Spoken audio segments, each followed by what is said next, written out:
Nancy Pelosi के Taiwan पहुंचने से पहले से लेकर ताइवान छोड़ने तक, यहां तक कि उसके बाद भी चाइना लगातार ताइवान और अमेरिका को अंजाम भुगतने की धमकियां लगातार देता आया है। रोज आप स्टेटमेंट सुन रहे हैं, लेकिन क्या चाइना जंग के मैदान में उतरेगा? जिस तरह से बीजिंग ने ताइवान के खिलाफ प्रॉक्सी वॉर छेड़ रखी है, उससे संकेत मिलते हैं कि जिनपिंग ऐसा नहीं चाहते हैं। दरअसल चाइना का भरोसा मैदान पर उतरने से ज्यादा प्रोपेगेंडा वॉर पर दिखाई देता है। 中方呢将采取一切必要措施，坚决地捍卫国家的主权和领土完整，由此产生的一切后果。 आपने वो कहावत तो सुनी ही होगी, डर के आगे जीत है।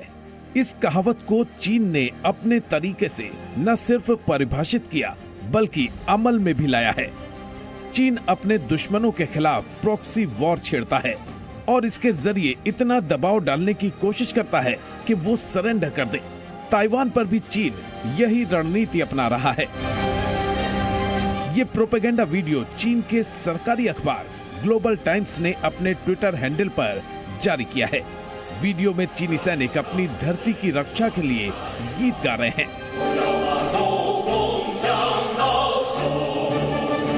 ग्लोबल टाइम्स के जरिए चीन ताइवान को डराने की कोशिश कर रहा है। ये कार्टून ग्लोबल टाइम्स ने छापा है, जिसमें माचिस की डिब्बी पर ताइवान लिखा है और उससे आग जलाने की कोशिश की जा रही है। सामने बम और बारूदों का ढेर भी दिख रहा है।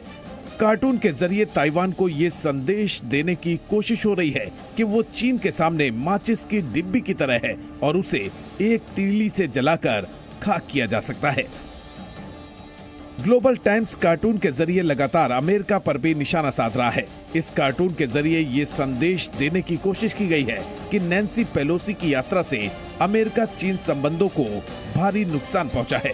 वहीं दूसरी तस्वीर के जरिए ये दिखाने की कोशिश की गई है कि अमेरिका सिर्फ अपने हितों के लिए शतरंज की चालें चल रहा है।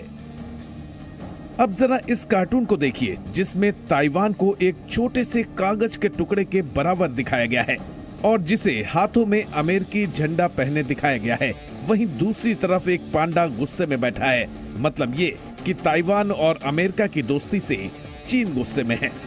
ग्लोबल टाइम्स के इस कार्टून के जरिए नैन्सी पेलोसी के दौरे पर तंज कसा गया है। प्रॉक्सी वॉर के तहत ही ताइवान के राष्ट्रपति कार्यालय की वेबसाइट साइबर हमले की जद में आई। यहां तक कि ताइवान के सभी सार्वजनिक संस्थानों पर साइबर हमले हुए। 那昨天各个公务机关有受到网络攻击，那总流量大概超过1.5万个 Gigabit。 दरअसल चीन ने आर्ट ऑफ वॉर के तहत ताइवान को बिना लड़े ही जीतने की कोशिशें शुरू कर दी हैं।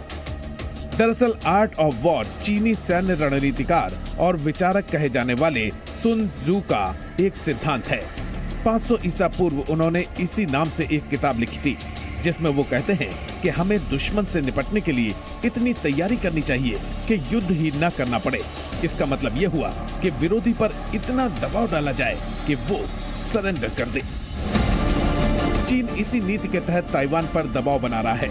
इसी रणनीति के तहत उसके सरकारी अखबार कार्टून छाप रहे हैं और प्रोपेगेंडा वीडियो जारी कर रहे हैं। यानी चीन जंग के मैदान में उतरे बिना प्रॉक्सी वॉर के जरिए ताइवान पर जीत हासिल करना चाहता है। ब्यूरो रिपोर्ट, जी मीडिया।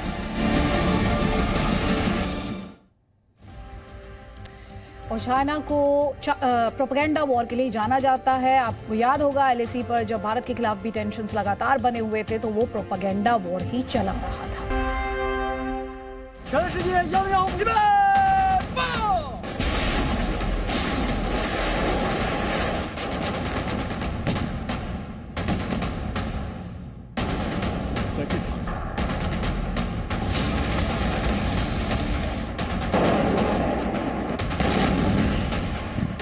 चीन से भिड़ा ताइवान, सब देख रहा है हिंदुस्तान।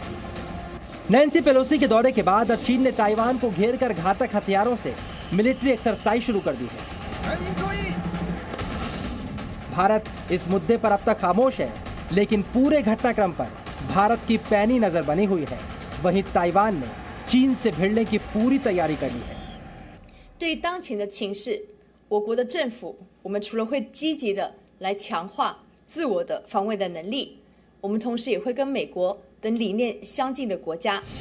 चीन ताइवान विवाद, भारत किसके साथ?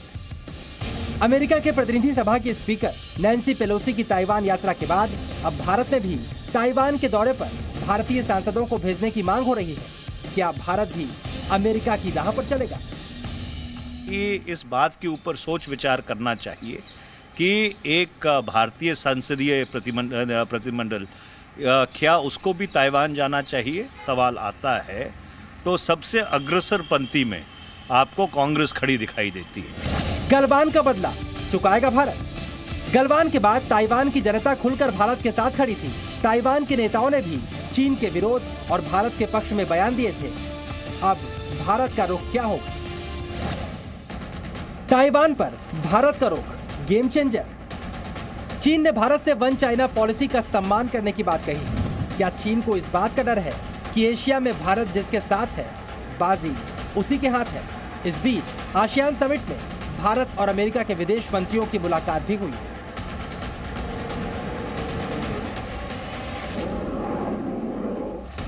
जंग ताइवान से, डर हिंदुस्तान से।